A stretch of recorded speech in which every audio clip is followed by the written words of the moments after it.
we are going to talk about the Starlancer TAC. I was not originally that interested in this ship when it was first shown, but it grew on me as soon as I read deeper into it. If you go back to their CitizenCon videos, they always have these segments with the ships, but again, just which I love, but I always tune out these parts a lot, which I shouldn't. That's really irresponsible, especially if I'm trying to cover it the next day. It's just the specific numbers never really get me because they almost always change over time. It's just kind of the general vibe that they're supposed to be giving you. Case in point, the freaking Galaxy, when they tried to say it wasn't going to be base build. And so I don't really pay that much attention to this part. I kind of, I watch it, but I'm generally thinking about whatever it was we just watched. But when I came back and rewatched this segment, which we're about to do, I realized this is the ideal quest running ship in Star Citizen. I mean, if you got a bigger group, you could go with something bigger.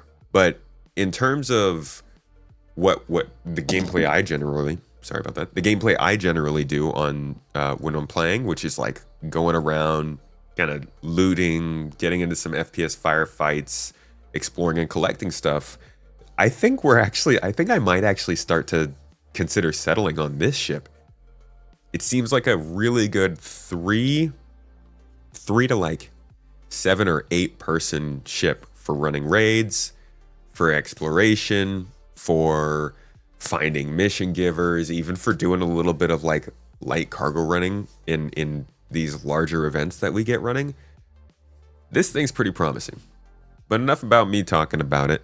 Let's take a little look at the details real quick. Those ones that I just said change all the time. They call it a medium-sized patrol vessel. Created by MISC, this ship has been engineered for operations in deep space, is equipped with substantial armament, 8 jump seats, medical beds, and a dedicated hangar for a snub ship. Combines offensive capability, crew comfort, and operational versatility. It kind of reminds me of a smaller M2 a little bit, but even more so, it's like a mini Carrack. And the med beds are really the big kicker here. That's such a huge benefit. To have 2 med beds and a hangar, you're going to start, you could leave this thing in orbit and fly down to a planet. Because maybe there will be planets with higher gravities where you don't want to take a ship this big down into orbit because it costs you less. You can't do that with something like an M2 or, I don't know, a lot of things this size, even a 600i kind of thing. And that's going to be valuable. On top of that, then, it's also a respawn point. You can heal people up, so you can run different missions. You can run rescue missions. Just a lot of options.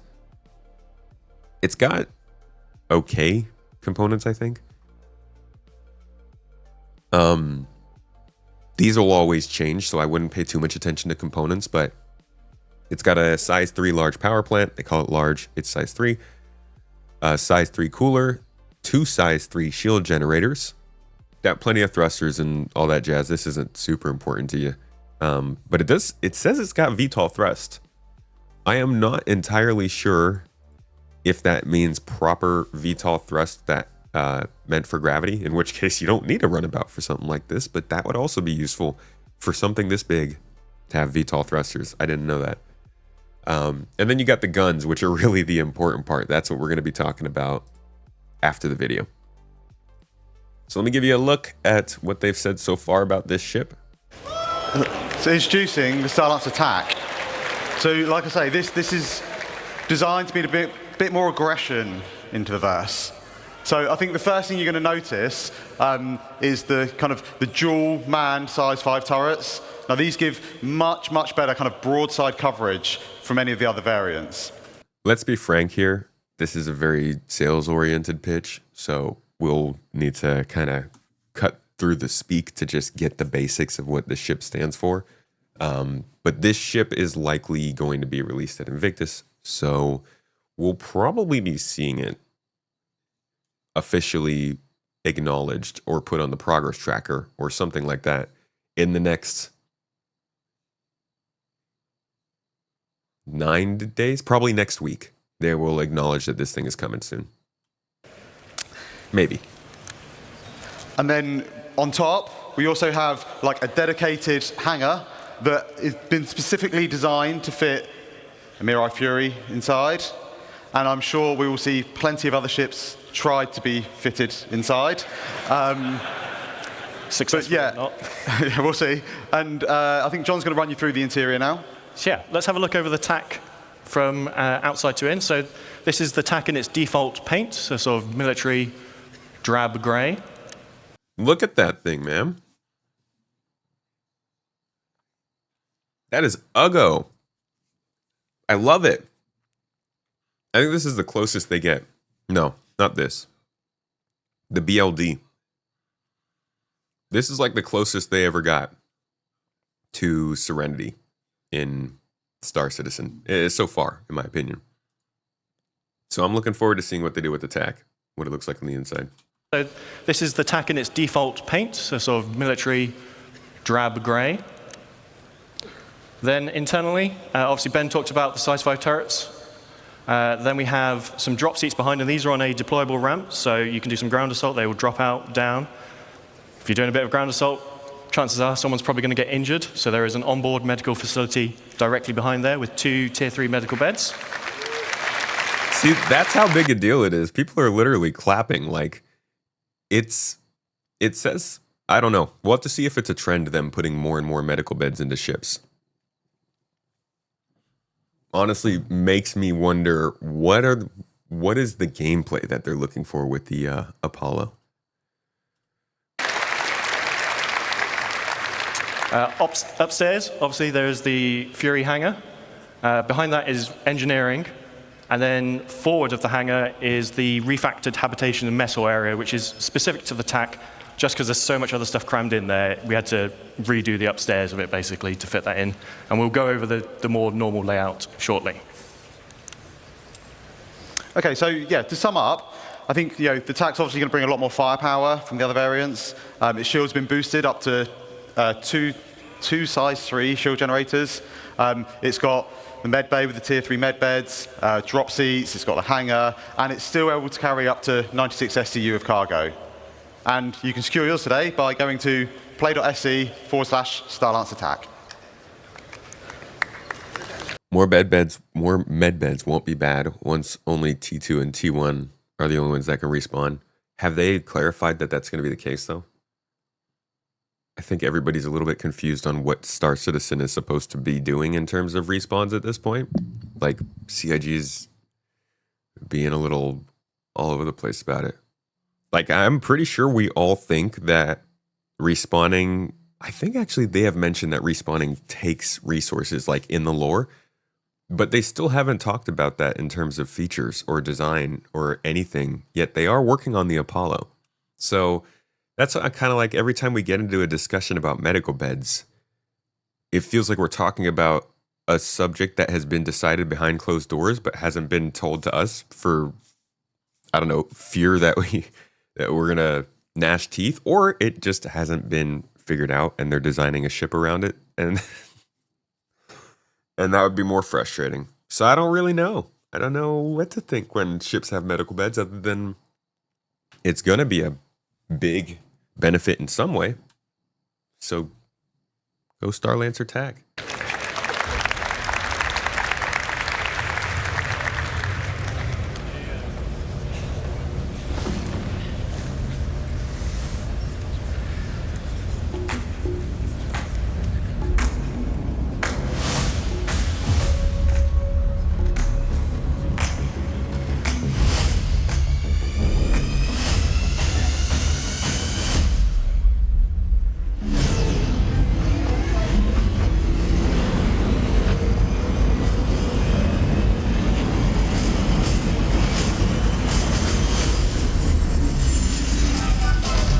I mean, we already know what this ship looks like. That's the Starlancer Max, I believe. Because, yeah, the Max has the light on the front.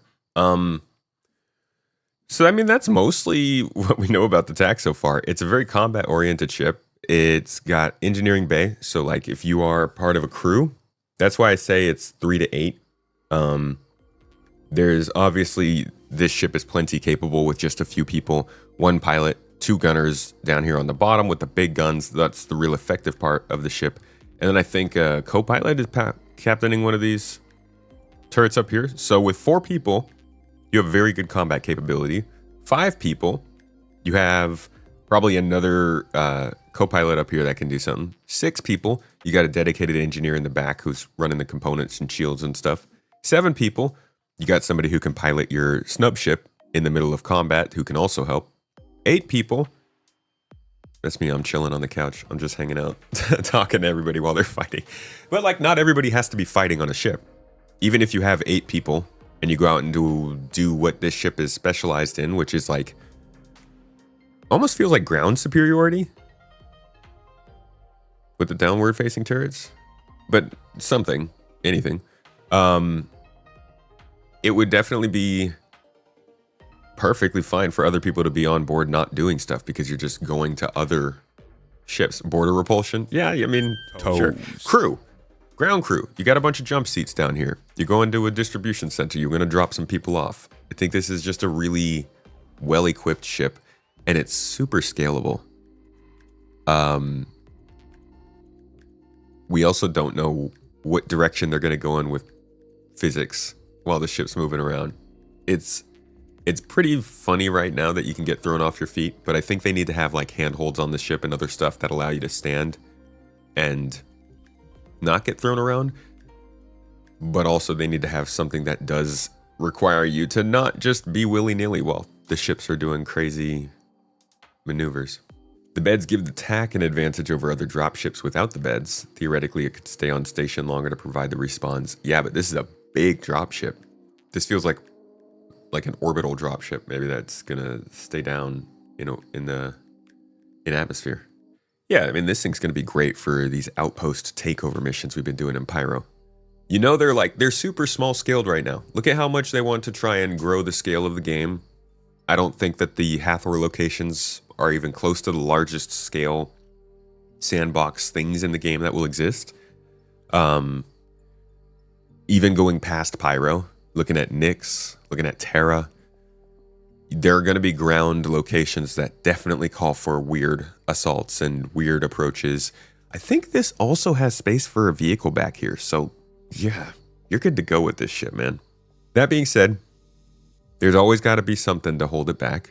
There's got to be balancing done to make sure that it has its downsides. Size is definitely a big one here. I'm betting speed and just component vulnerability will also kind of catch this thing off guard. Obviously, with the big turrets and the big ship, you might have a lot of power draw. So we'll see how this thing is balanced when it comes to engineering, specifically in combat. But overall, I think this is going to be a really powerful ship when it comes to like small group gameplay, small to medium-sized group gameplay.